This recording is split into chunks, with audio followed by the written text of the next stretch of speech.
একজন মহিলা তিনি বলছে তিনি যখন গর্ভে সন্তান লাভ করেছে সেই সময়ে তার সঙ্গে প্রায় সময় জিনের শারীরিক সম্পর্ক হতো। এ বিষয়ে ইসলাম কি বলে? উনার সাথে কি আপনার শারীরিক মিলন হয়েছে তখন নাকি হয়নি? ওই মহিলা বলতেছে যে আমার পেটের বাচ্চাটা কি আমার স্বামীর না জিনের। অনেক সময় অনেক নারীরা ফিল করে যে কেউ তার স্বামী ছাড়া অন্য কেউ ঘুমের ঘোরে অথবা একটু অবচেতন চোখটা বন্ধ করে আছে, কেউ জামা কাপড় ধরে টান দিল, অথবা হঠাৎ করেই মনে হলো স্পর্শকাতর কোনো স্থানে স্বামী এখন ঘরের মধ্যে নেই, অথবা তিনি অন্য কোথাও ঘুমাচ্ছেন, অথবা তিনি ঘরের মধ্যে থাকলেও এই মুহূর্তে এই জায়গায় নেই, এরকম কেউ স্পর্শকাতর জায়গার মধ্যে স্পর্শ করেছে, এটা ফিল করেছে।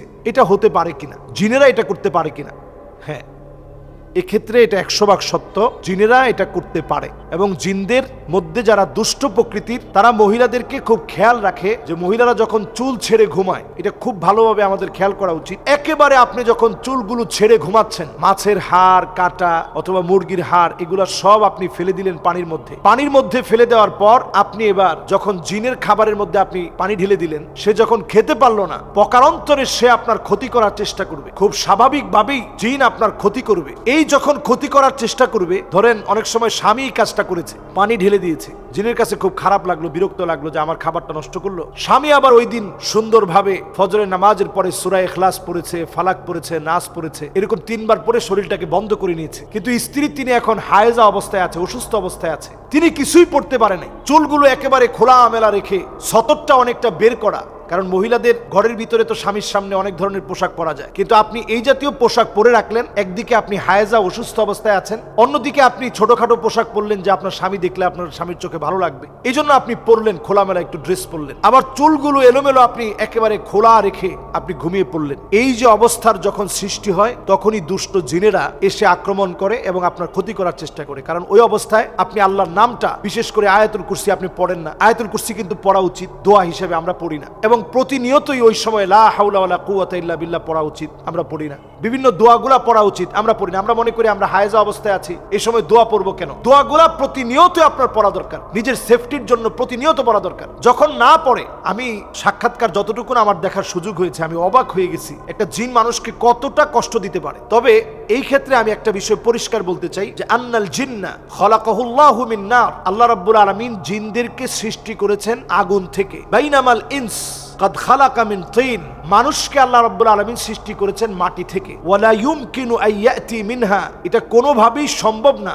আইয়াতি মিনহুমা খালকান তাজতামিউ ফিহি সিফাতুল ইনস ওয়াল জিন, এরকম কোন সন্তান জন্ম নিবে না যার মধ্যে মানুষ এবং জিনের উভয়ের কিছু বৈশিষ্ট্য ঢুকে গেছে, এরকম কোন বাচ্চা জন্ম নিবে না। এজন্য আমি ওই বোনকেও জানাতে চাই, যিনি এই এপিসোডটা ছেড়েছেন, তাকেও জানাতে চাই এবং দর্শকদেরকেও এটা শুনিয়ে দিতে চাই যে আপনার গর্ভে যে বাচ্চা, ওই মহিলা বলতেছে যে আমার পেটের বাচ্চাটা কি আমার স্বামীর না জিনের। জিনের পক্ষ থেকে বাচ্চা হওয়া এটা একেবারে অসম্ভব। কারণ আল্লাহ রাব্বুল আলামিন আমাদেরকে সৃষ্টি করেছেন মাটি থেকে, জিনদেরকে সৃষ্টি করেছেন আল্লাহ রাব্বুল আলামিন আগুন থেকে। দুয়ের মধ্যে অনেক সময় স্পর্শ হতে পারে, সে আপনার স্পর্শকাতর জায়গার মধ্যে ক্ষতি করার জন্য, নানাভাবে আপনাকে ডিস্টার্ব করার জন্য, ব্যথিত করার জন্য হাত দিতে পারে, স্পর্শ করতে পারে। এতে করে আপনি ঘুমের মধ্য থেকে যখন জাগ্রত হলেন, স্বাভাবিকভাবে কিছু দৃশ্য আপনার কাছে এমন মনে হতে পারে যে কিছু একটা হয়েছে, অথবা সে অন্য কোনোভাবে তার নিজস্ব মধ্য দিয়ে নিজের যৌন চাহিদা চরিতার্থ করতে পারে ভিন্নভাবে। আপনি ঘুম থেকে উঠে দেখলেন আপনার চারপাশে কিছু আলামত, কিছু দৃশ্য দেখে আপনি মনে করলেন যে মনে হয় আমার সাথে শারীরিক একটা সম্পর্ক হয়েছে। আসলে কোনো শারীরিক সম্পর্ক জিন এবং মানুষের ভিতরে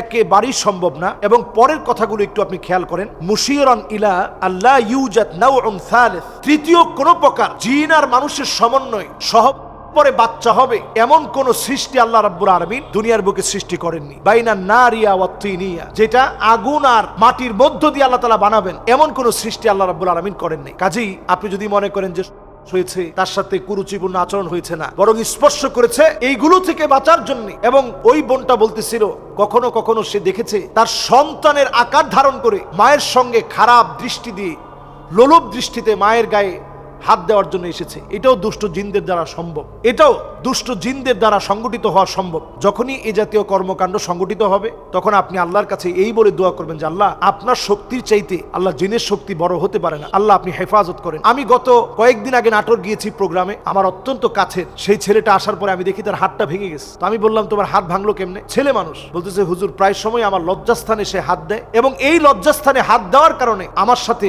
জাগ্রত অবস্থায় আমার সাথে বেশ দস্তাদস্তি হয়। দস্তাদস্তির এক পর্যায়ে আমার এই হাতটা ভেঙে যায়। তো আমি বললাম যে জাগ্রত অবস্থায় না ঘুমন্ত অবস্থায়? বলতেছি হুজুর আমার কাছে মনে হচ্ছিল জাগ্রত অবস্থায়, আবার আমি সেই সময় ঘুমায়ও ছিলাম, ঘুমের মধ্যে একটু অবচেতন হয়েছি, এমন একটা সময় এই ঘটনা ঘটেছে। এরপরে তার হাত ভেঙেছে, আমি আমার নিজের চোখে দেখছি, একেবারে ব্যান্ডেজ করা, এবং দৃশ্যগুলো আমাকে দেখিয়েছে। তো এই জাতীয় কর্মকাণ্ড হতে পারে, তারা অনেক সময় বিভিন্ন আকার আকৃতিতে মানুষকে ভয় দেখাতে পারে। এই জন্য আমরা যখন ঘরে প্রবেশ করব, আমরা সালাম দিয়ে প্রবেশ করব। আসসালামু আলাইকুম ওয়া রাহমাতুল্লাহ বলে আমরা প্রবেশ করব।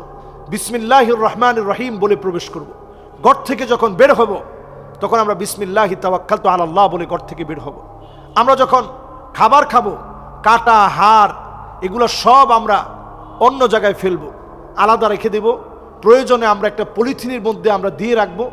ময়লাওয়ালার কাছে যখন, ঢাকা শহরের মানুষ তো বাড়ির উঠানে রাখার কোনো সুযোগ নেই, আপনি ময়লাওয়ালার কাছে যখন দিবেন তখন আপনি সুন্দর একটা প্যাকেট করে ঠোঙায় আবদ্ধ করে আপনি দেওয়ার চেষ্টা করেন। আমার আব্বা প্রতিনিয়ত এই আমলটা করে।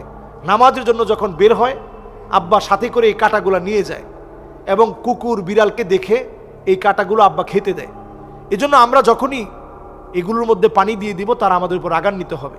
পাকঘরে যতক্ষণ আপনি থাকবেন একটু দোয়া পড়তে থাকেন। পাকঘরে প্রবেশের সময় আপনি বিসমিল্লাহ বলে প্রবেশ করেন। যখন একটা বিছনা একেবারে খোলামেলা পড়ে আছে, আপনি একটু ঝেড়ে নেন, বিসমিল্লাহ বলে একটু ঝাড়া দিয়ে নেন। বারান্দায় যখন আপনি সন্ধ্যাবেলায় যাচ্ছেন, আপনি বিসমিল্লাহি তাওয়াক্কালতু আলাল্লাহ বলে আপনি বারান্দায় যান, এবং সন্ধ্যার ভিতরেই কাপড়গুলো আপনি উঠায় নিয়ে আসেন। একেবারে দরজা খুলে আপনি ঘুমাবেন না। বাথরুমের টয়লেটের দরজাটা আপনি খোলা রাখবেন না। ঘরের মধ্যে আপনি বাচ্চাদের ছোট ছোট কমোডের মধ্যে পেশাব জমিয়ে রাখবেন না। ঘরের ভিতরে আপনি ছবি রাখবেন না, জুনজুনি রাখবেন না, এমনকি ঘরের ভিতরে বাঘের চামড়া, হরিণের চামড়া এগুলো রাখবেন না। ঘরের ভিতরে আপনি বিভিন্ন রকমের আওয়াজ হয়, ঝুনঝুনির আওয়াজ, পুতুল, এগুলো আপনি ঘরের ভিতরে রাখবেন না। ইনশাআল্লাহ দেখবেন এই জাতীয় দুষ্ট জিনের চক্রান্ত থেকে আল্লাহ তাআলা হেফাজত করবে। আসসালামু আলাইকুম ওয়া রাহমাতুল্লাহি ওয়া বারাকাতুহু।